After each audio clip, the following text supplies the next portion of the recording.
Hello friends, आप सभी का स्वागत है आपके YouTube channel my miniature garden पर। आज की वीडियो में मैं आपके साथ गर्मियों में जो हम वेजिटेबल्स ग्रो करते हैं, तो गर्मियों में हम कौन कौन सी वेजिटेबल्स को ग्रो कर सकते हैं इस बारे में बताने वाला हूँ। तो गर्मियों की सब्जियाँ ग्रो करने का सही समय फरवरी और मार्च मंथ होता है। हम 15 फरवरी या फिर उससे पहले भी समर की वेजिटेबल्स को ग्रो कर सकते हैं, लेकिन इसमें टेम्परेचर का बहुत बड़ा महत्व होता है। अगर आपके एरिया का टेम्परेचर सही हो गया है तो आपकी बीज अच्छे से अंकुरित हो जाएंगे, क्योंकि ज़्यादा सर्दियों में भी बीज को अंकुरित होने में काफ़ी दिक्कत होती है। इसलिए ज़्यादातर हम 15 फरवरी के बाद ही बीजों को लगाना स्टार्ट करते हैं। तो आज की वीडियो में मैं आपके साथ ऐसे 3 मेथड शेयर करने वाला हूं, जिनसे आप जल्दी ही काफ़ी सारी वेजिटेबल्स को ग्रो कर सकते हैं। तो आज फरवरी की 17 तारीख है और आप अभी भी इन वेजिटेबल्स को आसानी से ग्रो कर सकते हैं, क्योंकि ये बिल्कुल परफेक्ट समय है इनकी ग्रोइंग का। तो हम आज बताने वाले हैं कि कौन कौन सी वेजिटेबल्स हम ग्रो कर सकते हैं। तो फ्रेंड्स आप इस समय बेल वर्गीय सभी तरीके की वेजिटेबल्स को ग्रो कर सकते हैं, जैसे कि करेला, कद्दू, खीरा, लौकी, तोरई, गिलकी, टिंडे, लोबिया। इन सब तरीके की बेल वर्गीय जितनी भी वेजिटेबल्स हैं, आप इन समय सभी को ग्रो कर सकते हैं। देखिए, मैं भी करेला को ग्रो करने वाला हूँ। आप मार्केट से इस तरीके के पैकेट ले आएँ। आप हमेशा नए बीजों को ही ग्रो करें, क्योंकि पुराने बीज हमारे अच्छे से ग्रो नहीं हो पाते हैं। इसलिए हमें हमेशा नए बीज ही ग्रो करने चाहिए। इनका रिजल्ट भी हमें काफ़ी अच्छा मिलता है। तो फ्रेंड्स, मैं इस समय देखिए करेला को ग्रो करने वाला हूँ, और साथ ही मैं इसमें हम भिंडी को भी ग्रो कर सकते हैं। भिंडी के सीड्स देखिए इस तरीके से दिखाई देते हैं। ये हाइब्रिड वाले सीड हैं। आप हाइब्रिड या देसी कोई सा भी सीड ले सकते हैं। और इसके बाद हम घिया को भी इस समय ग्रो कर सकते हैं। लौकी को भी ग्रो करना काफ़ी आसान होता है। तो देखिए, लौकी के सीड्स हैं इस तरीके के। और हम इस समय खीरा को भी आसानी से ग्रो कर सकते हैं। मैं खीरा को भी इस समय ग्रो करने वाला हूँ। और साथ ही तोरई और टिंडे को भी मैं ग्रो करने वाला हूँ। देखिए, तोरई के सीड ऐसे हैं और ये टिंडे के सीड हैं। तो इन सभी को हम आपके साथ 3 मेथड से ग्रो करना बताएंगे।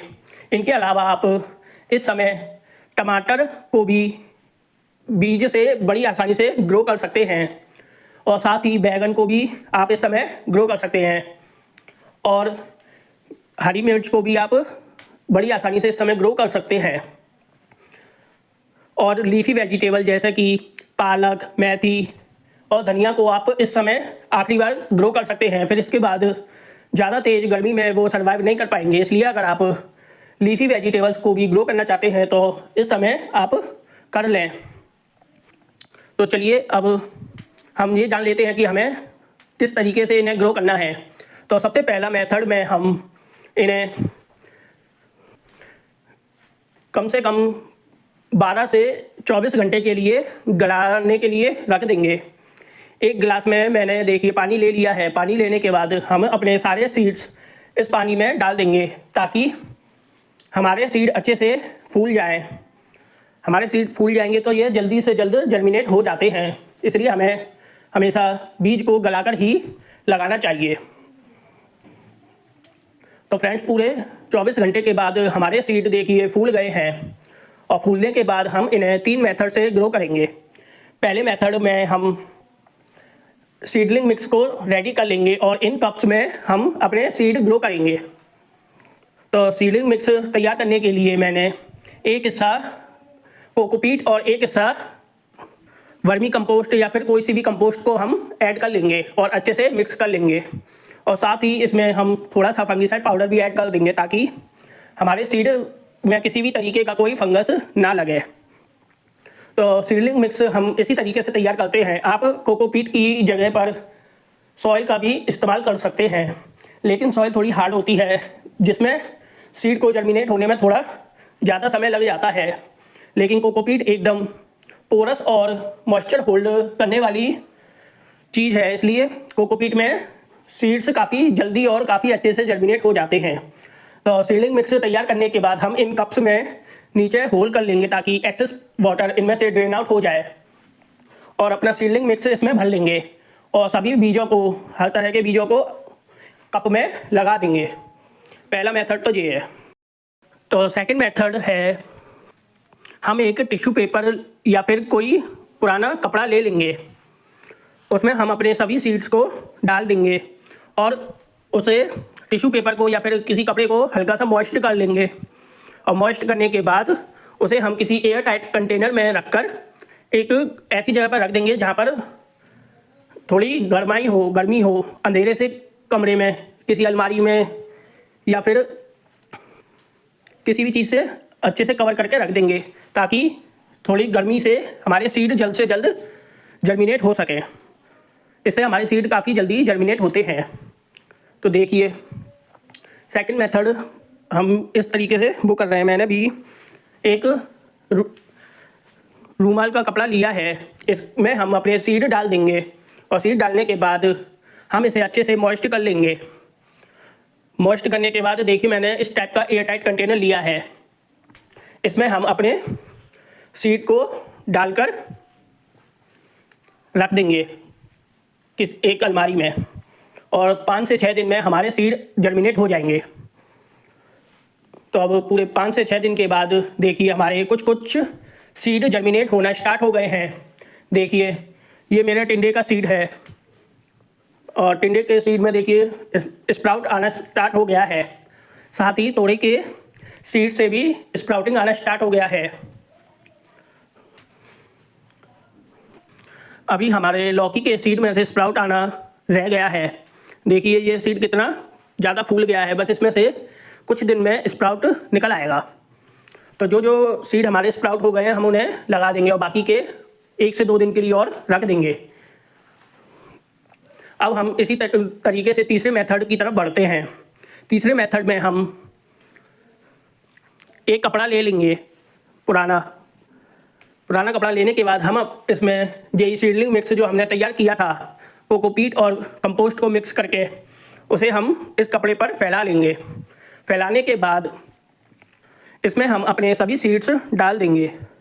देखिए इसी तरीके से हमें अपने सभी सीड्स इसमें डाल देने हैं और सीड डालने के बाद हम इसमें वाटर स्प्रिंकल करेंगे, इसे मॉइस्ट करेंगे अच्छे से। हमें अच्छे से मॉइस्ट करना है ताकि ये सीडलिंग मिक्स अच्छे से मॉइस्ट हो जाए और ये हमारे सीड को जर्मिनेट करने में हेल्प करे।